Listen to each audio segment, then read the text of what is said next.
So I want to start by diving into the smart saving solution.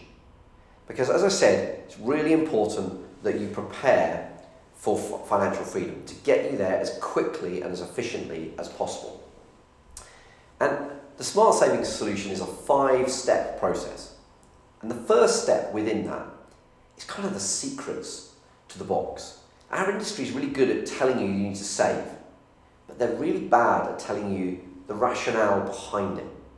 The ways to do it that will get you to financial freedom as quickly as possible. So that's what the R of Smart Saving Solution stands for. It's the rationale. Now I haven't got time to go into every key financial principle within the Wealth Workshop, but I think there are 2 key principles that are really important that you understand. Because if you understand these, you'll get to financial freedom that much more quickly.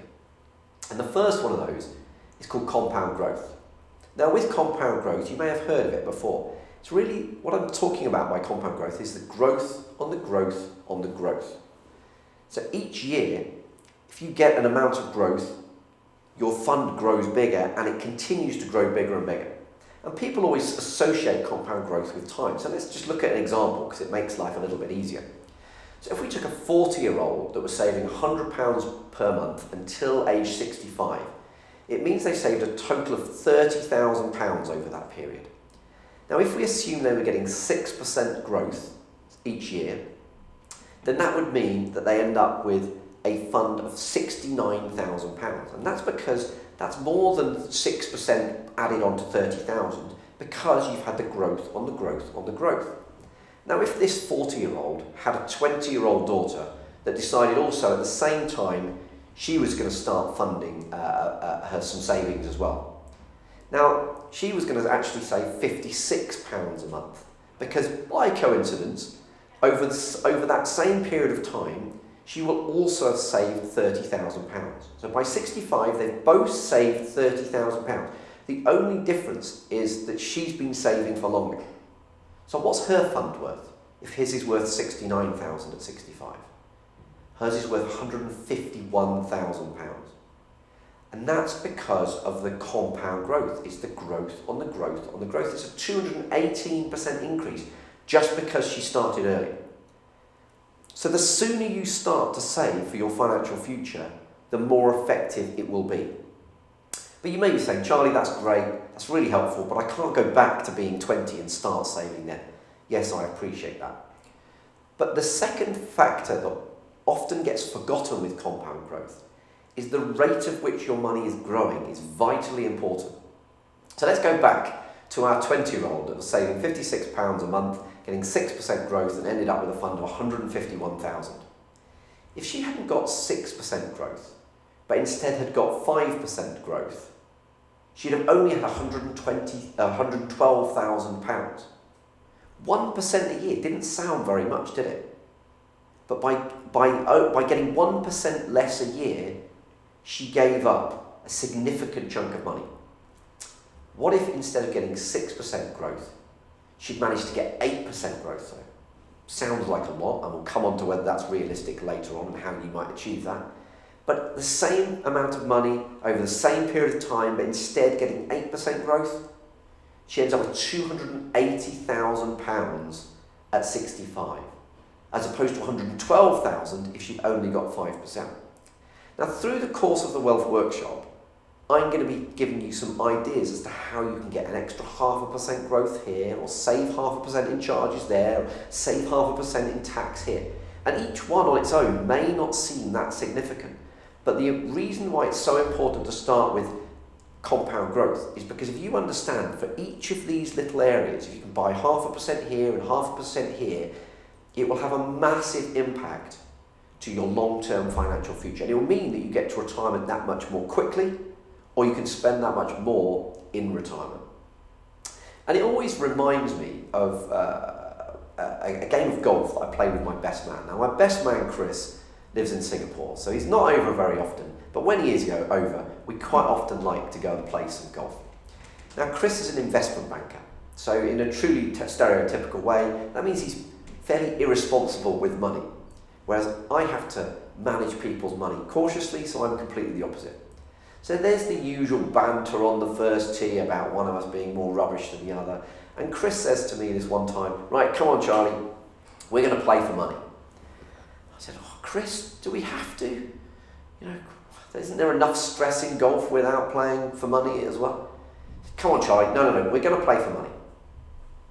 I said, right, okay Chris, we'll play for 10p a hole just to keep you happy.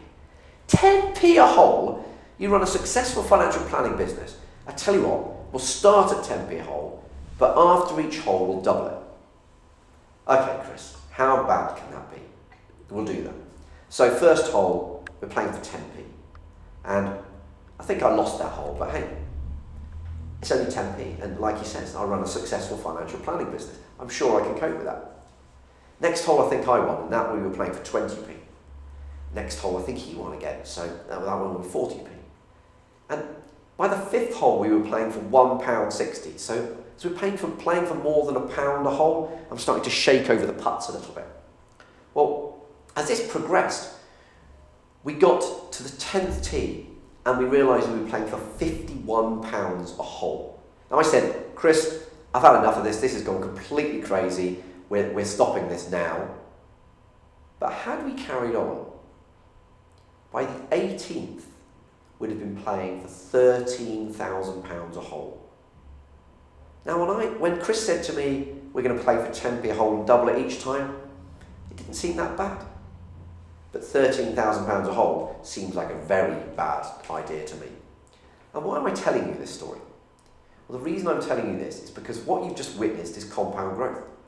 It's the growth on the growth on the growth.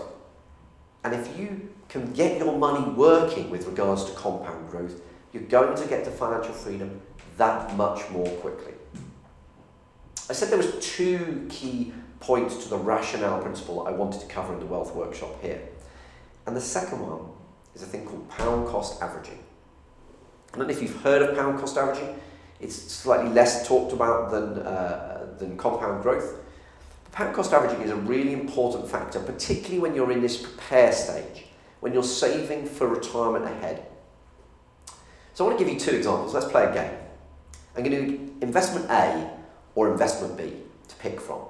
Now we're going to invest £100 a month for 3 months into one of these investments. Now you can pick investment A, where it starts off at £1, goes up nice and steadily to £1.10, and then up nice and steadily again to £1.20. Nice, straightforward, linear growth. £100 a month into each of those levels. Or investment B, this looks like a bit of a rocky road. Starts at £1, drops horribly to 50p, and then recovers back to the pound that it started at. Which would you pick? Well, having asked many audiences, I know that the vast majority of people would obviously pick investment A. It looks sensible, doesn't it? That's what you would want. But let's have a look at the numbers. So both instances we've invested £300, £100 a month for 3 months. And investment A is delivering us some nice steady growth. And that means that investment A has gone from £300 up to £327. Nice growth. But investment B is actually worth £400. How can that be? It doesn't even look like the investment's grown at all, and yet it's worth £400. And that's because when the market crashed horribly, you bought twice as many shares or units, and when it recovered, you got those units doubled. And the reason I think this is such an important factor is because it comes back to when you're saving on a regular basis for your future financial freedom, it's actually important that you get some risk in your portfolio. Because what it forces you to do is to buy in at different levels in the market. And actually, when you buy in at those lows in the market, which will happen automatically if you're doing this regularly, then you actually get much better returns over the long term by having a more bumpy ride. Now, clearly you can't take too much risk, because if it goes down to zero, that's it. It can't recover from zero. But ultimately, if you take some risk and you're investing on a regular basis, then actually that will boost the returns you get, and you'll get to financial freedom that much more quickly.